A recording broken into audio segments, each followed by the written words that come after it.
C'était le jour tant attendu de notre croisière en Méditerranée. Après des années à m'occuper de tout le monde sauf de moi-même, j'étais enfin prête à profiter de quelques jours de repos en compagnie de mon fils Thomas et de ma belle-fille Céline. J'avais préparé ma valise avec soin, choisi ma plus jolie robe d'été et j'attendais devant la porte quand mon téléphone a vibré. Un message de Thomas. « Maman, nous avons décidé que tu ne viens pas avec nous en croisière. Nous préférons partir uniquement en famille. » Mon cœur s'est arrêté. Cette croisière dont j'avais tant rêvé venait de disparaître en quelques mots. J'étais là, debout dans mon salon, ma valise à mes pieds, essayant de comprendre comment mon propre fils pouvait m'exclure aussi froidement. Mais avant de continuer, vérifiez si vous êtes déjà abonné à la chaîne et dites-moi dans les commentaires de quelle ville ou quel pays vous nous regardez. Nous adorons savoir jusqu'où nos histoires voyagent. Je m'appelle Claire Moreau. J'ai 62 ans et j'habite désormais seule dans un petit appartement près de Saint-Malo, en Bretagne. Mais il y a quelques mois encore, ma vie était bien différente.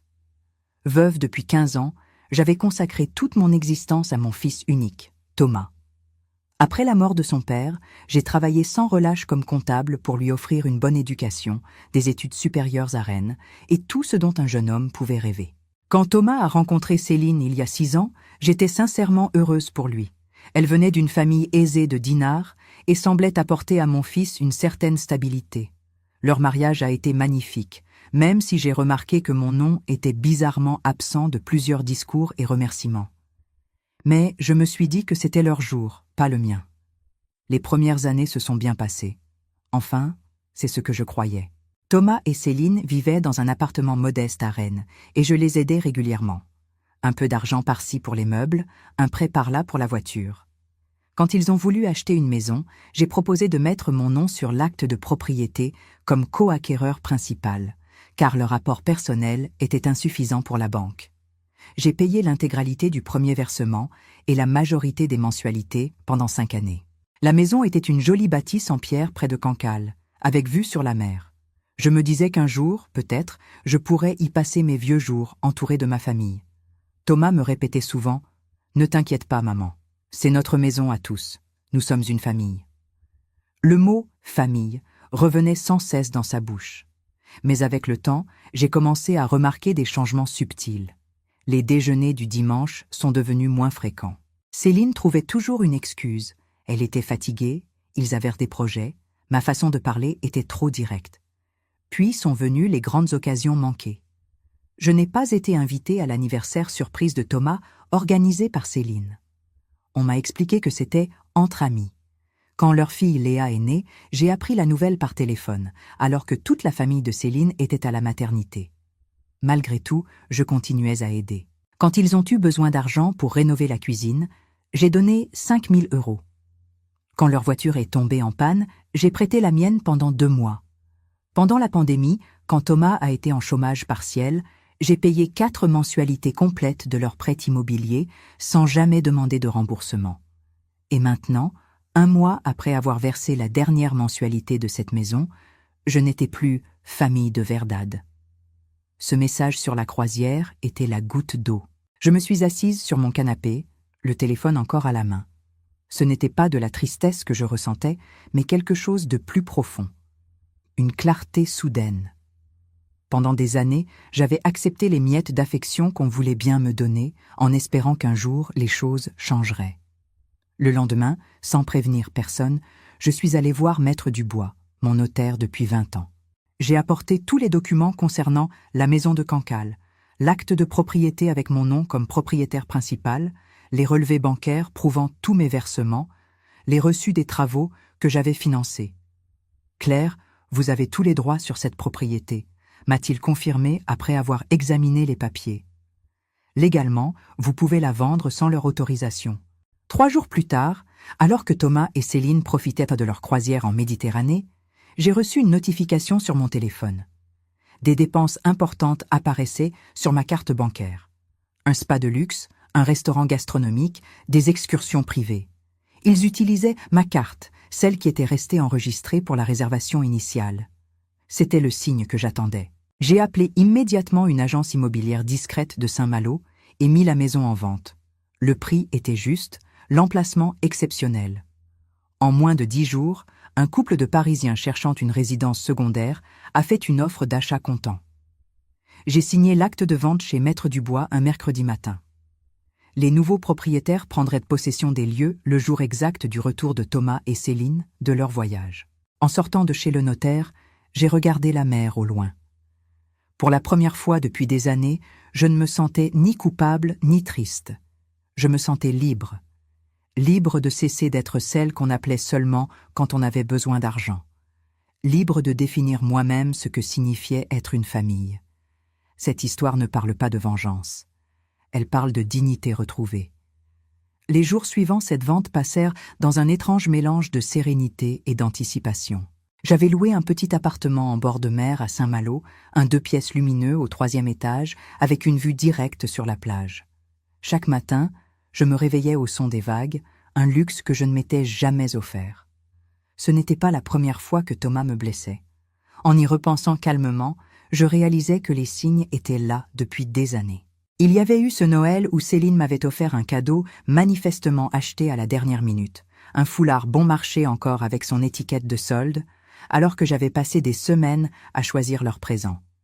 Il y avait eu cet anniversaire de Léa, où j'étais arrivée avec un gâteau fait maison, pour découvrir que Céline en avait commandé un autre, reléguant le mien à la cuisine sans même le déballer. Les petites humiliations s'étaient accumulées comme des grains de sable. Prises individuellement, elles semblaient insignifiantes. Mais ensemble, elles formaient une dune qui m'étouffait peu à peu. Les remarques de Céline sur mes vêtements démodés, ses soupirs quand j'exprimais une opinion, sa façon de changer de sujet quand je parlais. Thomas, lui, ne disait rien. Son silence était devenu sa signature. Ce qui me faisait le plus mal n'était pas tant leur comportement que ma propre complaisance. Pendant des années, j'avais accepté ces miettes d'affection en me disant que c'était normal, que les jeunes couples avaient besoin d'espace, que je devais être compréhensive. Je m'étais effacée progressivement, réduisant mes attentes jusqu'à ce qu'elles deviennent presque inexistantes. La vente de la maison n'était pas un acte de colère, c'était un acte de lucidité. Cette propriété représentait 45 000 € de mon épargne de retraite, sans compter les 5 années de mensualité que j'avais assumées presque seule. Thomas et Céline avaient contribué à environ 30% du total, essentiellement ces 2 dernières années.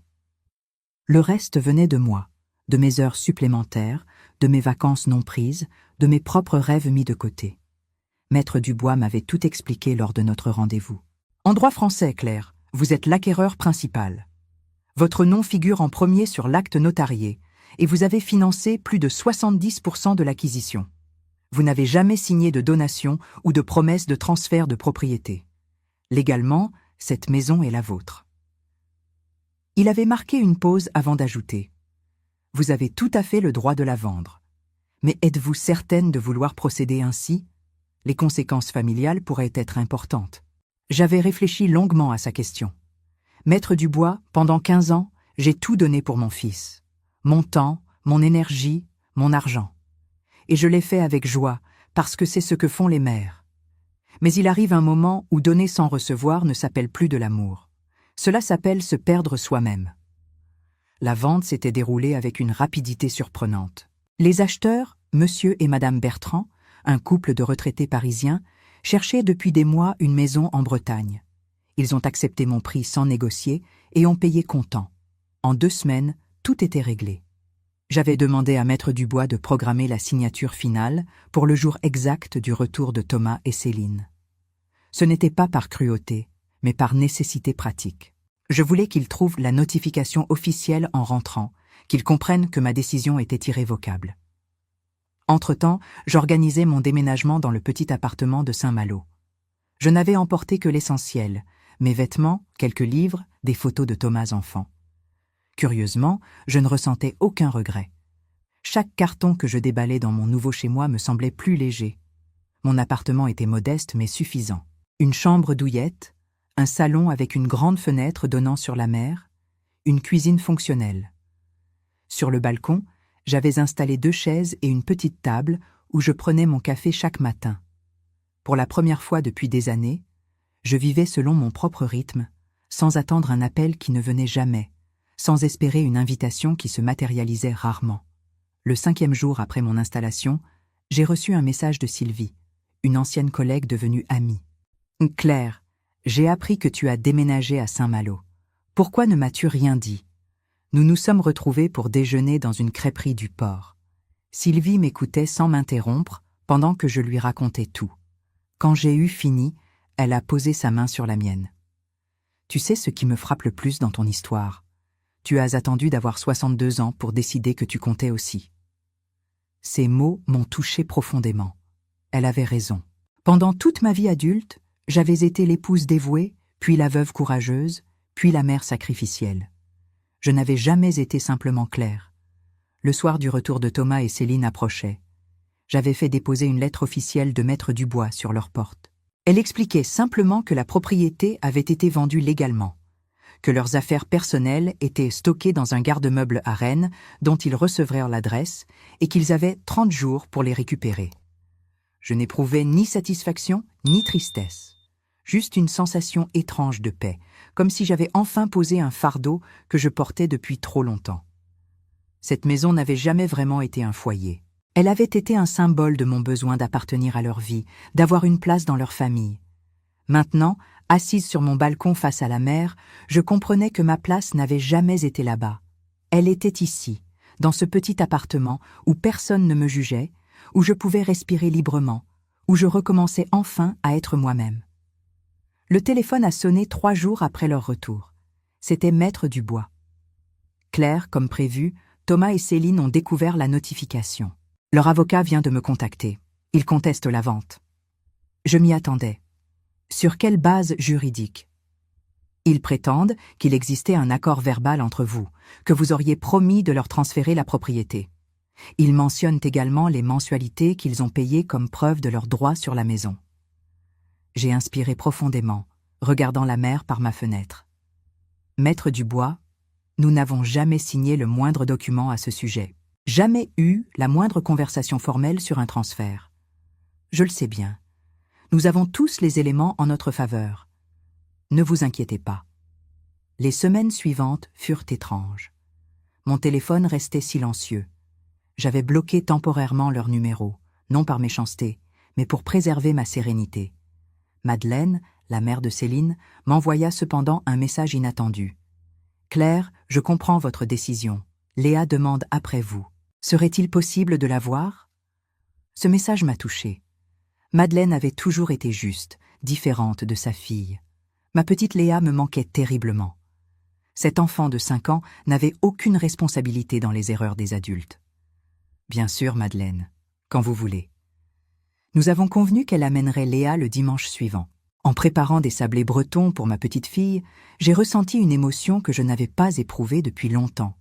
Une joie simple, sans arrière-pensée. 2 jours avant cette visite, Maître Dubois m'a rappelé. Son ton avait changé. « Claire, il y a du nouveau. L'avocat de Thomas et Céline propose un arrangement. » Quel genre d'arrangement ? Ils acceptent de retirer leur action en justice. En échange, ils demandent le remboursement des mensualités qu'ils ont effectivement payées, avec actualisation monétaire. J'ai réfléchi quelques instants. Qu'est-ce qui a provoqué ce revirement ? Maître Dubois a toussé légèrement. Apparemment, leur avocat a découvert des courriels échangés entre Céline et une amie. Des messages où elle discutait ouvertement de stratégies pour, s'approprier progressivement la propriété sans attendre que vous la leur transfériez volontairement. Dans l'un de ces messages, elle mentionne explicitement qu'aucun accord verbal n'existait réellement. Mon cœur s'est serré. Ce n'était donc pas seulement de la négligence ou de l'ingratitude, c'était prémédité. Comment ces courriels sont-ils apparus ? Je l'ignore. Peut-être quelqu'un de leur entourage qui a eu accès à l'ordinateur de Céline. Ce qui compte, c'est que leur avocat leur a fait comprendre qu'ils n'avaient aucune chance devant un tribunal. J'accepte l'arrangement, ai-je décidé après un silence. Calculer le montant exact de leur versement avec l'actualisation légale, je ne veux rien leur devoir. Ce n'était pas une question d'argent, c'était une question de dignité. Je ne voulais pas qu'ils puissent prétendre que j'avais gardé ce qui leur appartenait légitimement. Le dimanche arriva. Quand j'ai ouvert la porte et vu Léa, mon cœur a fondu. Elle portait une petite robe jaune et ses cheveux blonds étaient attachés en 2 couettes. En me voyant, elle a couru vers moi. « Mamie !» Je me suis agenouillée pour la serrer dans mes bras, respirant son odeur de shampoing à la fraise. « Ma chérie, tu m'as tellement manqué. » Madeleine est entrée discrètement. « Je reviens dans 2 heures, si cela vous convient. » Prenez votre temps, Madeleine. Et merci. Léa et moi avons passé un après-midi merveilleux. Nous avons fait des sablés ensemble, elle en a mis partout. Nous avons lu des histoires sur le balcon. Elle m'a raconté l'école, ses nouveaux copains, son institutrice qu'elle adorait. Pas une seule fois, elle n'a mentionné la maison ou les disputes. « Mamie, pourquoi tu habites ici maintenant ?» a-t-elle finalement demandé, avec cette franchise désarmante des enfants. « Parce que j'avais envie de vivre près de la mer, ma puce. Tu aimes la vue ? Oui, on peut aller à la plage ? » Nous sommes descendus sur le sable. Léa a ramassé des coquillages pendant que je la surveillais. À cet instant, j'ai compris que ma décision était juste.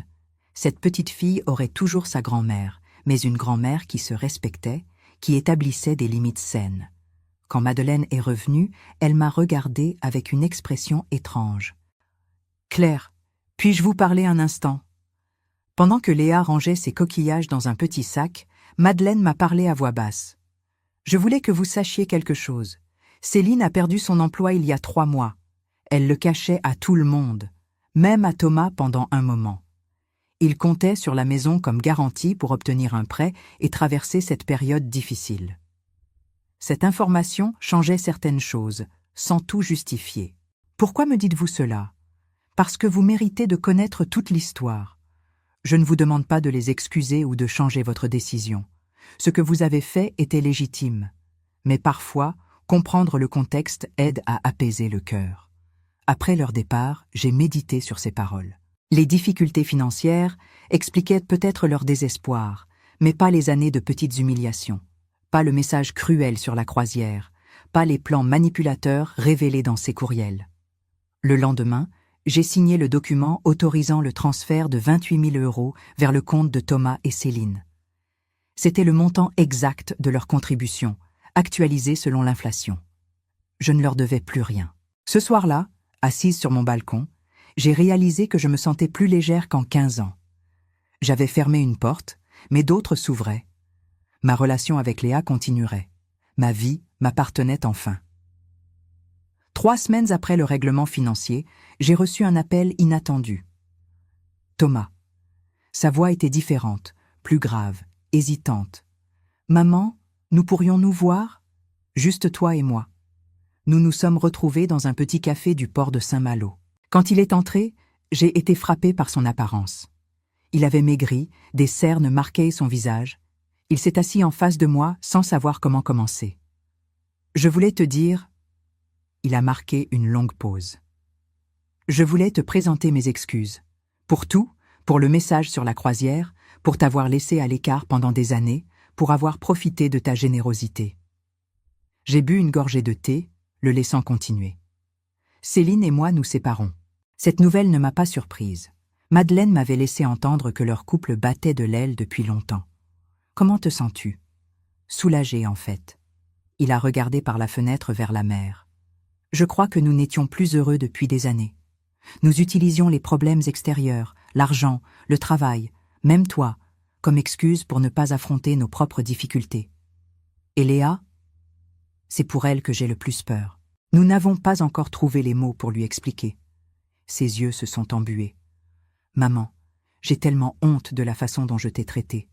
Pendant des années, j'ai laissé Céline dicter notre relation. Elle disait que tu étais contrôleuse, que tu voulais gérer nos vies. J'étais si amoureux que je l'ai cru. Thomas, nous faisons tous des erreurs. L'important est d'en prendre conscience. Ce que tu as fait, vendre la maison, c'était juste. J'aurais dû établir des limites bien avant. J'aurais dû te défendre. Sa vulnérabilité me touchait. C'était mon fils après tout. Que vas-tu faire maintenant ? J'ai loué un petit appartement à Rennes, près de mon travail. Nous avons demandé la garde alternée pour Léa. Il m'a regardé directement. « Maman, pourrais-tu me donner une seconde chance ? Pas pour l'argent ou quoi que ce soit. juste pour être le fils que tu mérites. J'ai posé ma main sur la sienne. Les ponts ne se reconstruisent pas en un jour, Thomas. Mais oui, nous pouvons essayer, un pas à la fois. Les semaines suivantes ont marqué le début d'une nouvelle dynamique. Thomas venait me voir régulièrement, parfois seul, parfois avec Léa. Nous parlions de tout, du passé aussi, mais sans rancœur. Il me racontait son enfance, comment il s'était senti abandonné après la mort de son père, comment j'avais travaillé tellement pour nous faire vivre qu'il me voyait à peine. Je comprenais mieux certaines de ses fragilités. Un matin, j'ai pris une décision importante. J'ai appelé Maître Dubois.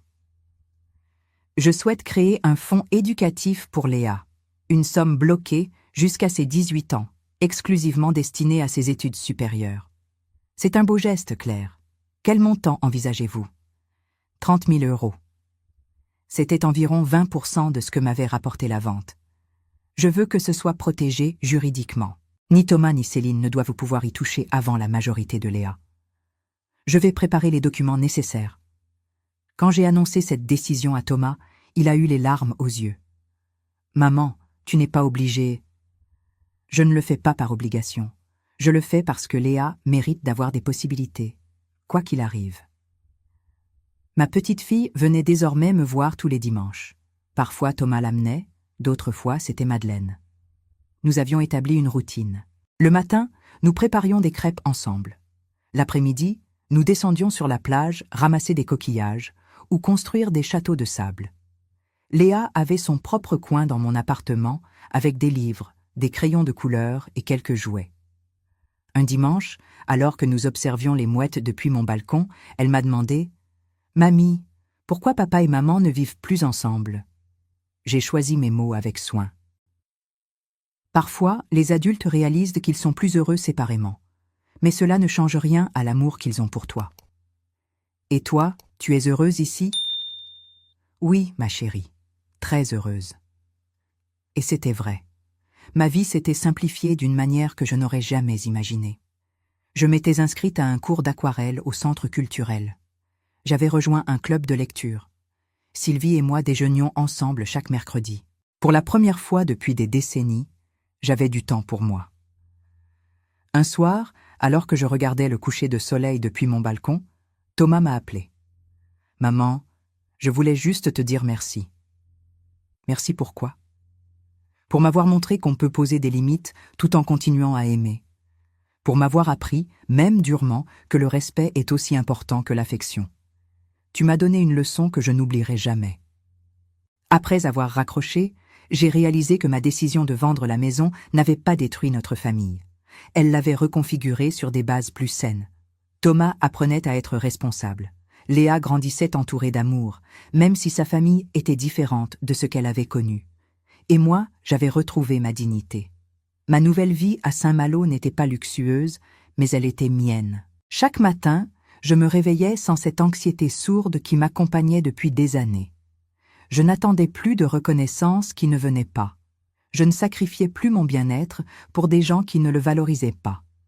J'avais appris que l'amour maternel ne signifiait pas tout accepter, qu'établir des limites n'était pas de l'égoïsme, que se respecter soi-même était le premier pas vers des relations authentiques.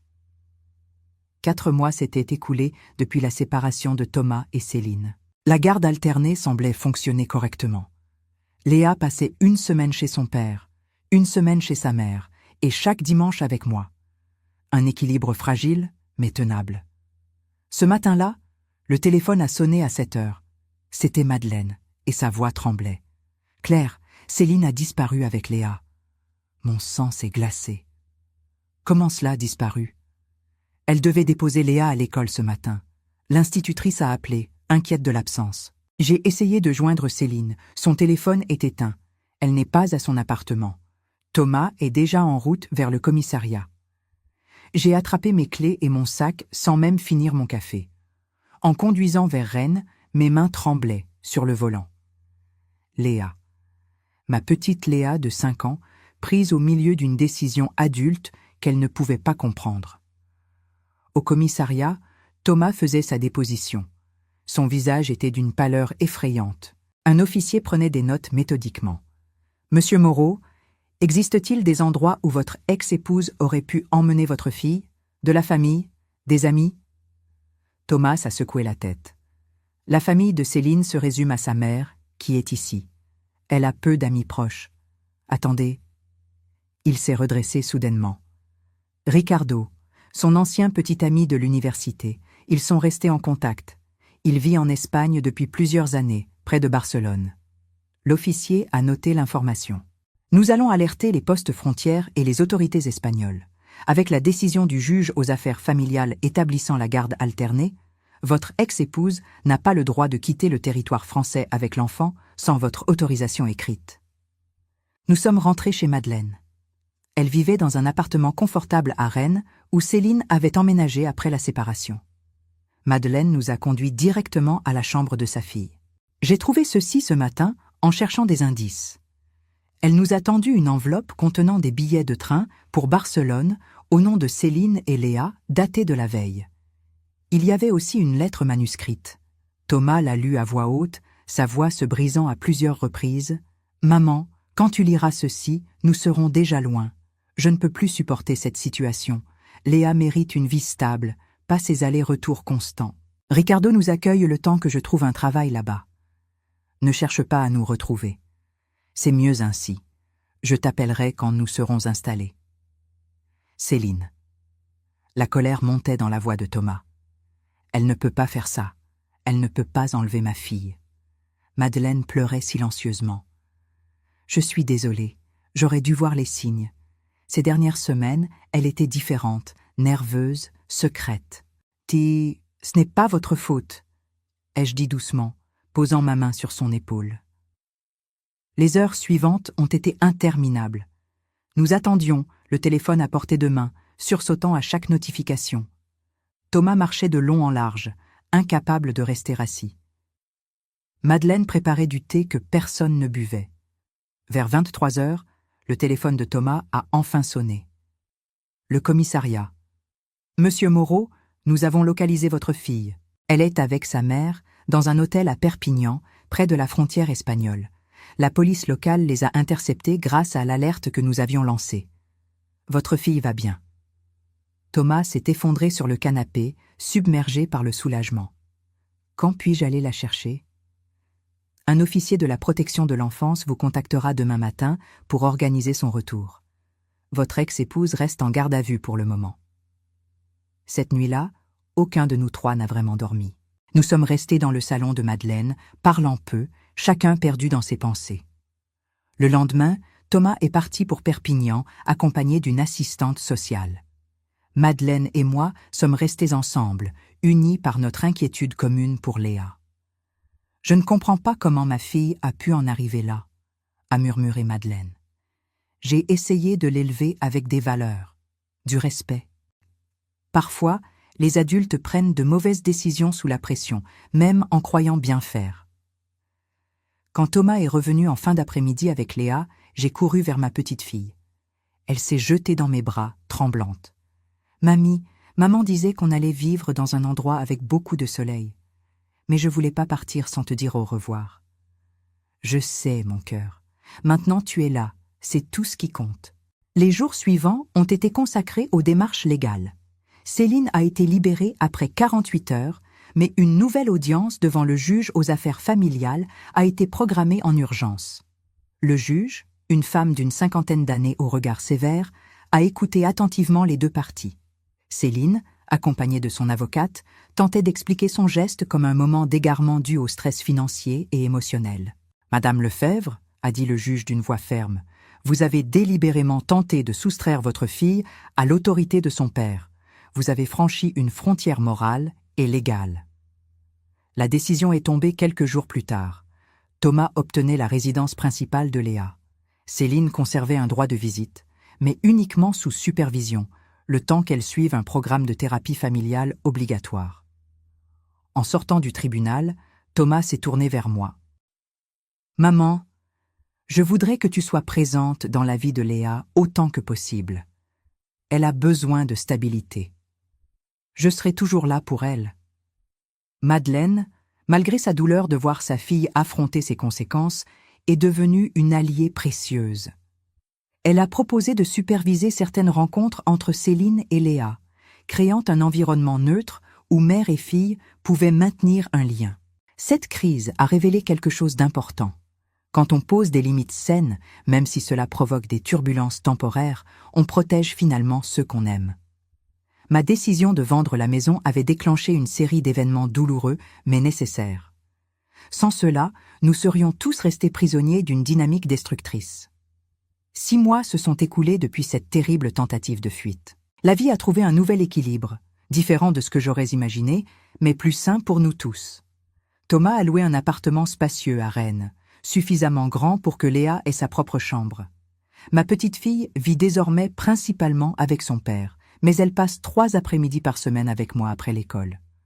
Je la cherche à 16 heures, nous goûtons ensemble, faisons les devoirs, puis Thomas vient la récupérer après son travail. Les dimanches sont devenus sacrés. Nous nous retrouvons tous les 3 sur la plage de Saint-Malo. Thomas apporte un pique-nique, Léa court ramasser des coquillages, et nous partageons ces moments simples qui tissent les véritables liens familiaux. Céline, après 4 mois de thérapie, a progressivement retrouvé un droit de visite élargi. Les rencontres ne sont plus systématiquement supervisées. Madeleine organise parfois des après-midi où mère et fille peuvent se retrouver dans un cadre apaisant. Je vois Céline différemment maintenant. Non pas avec rancœur, mais avec une forme de compassion détachée.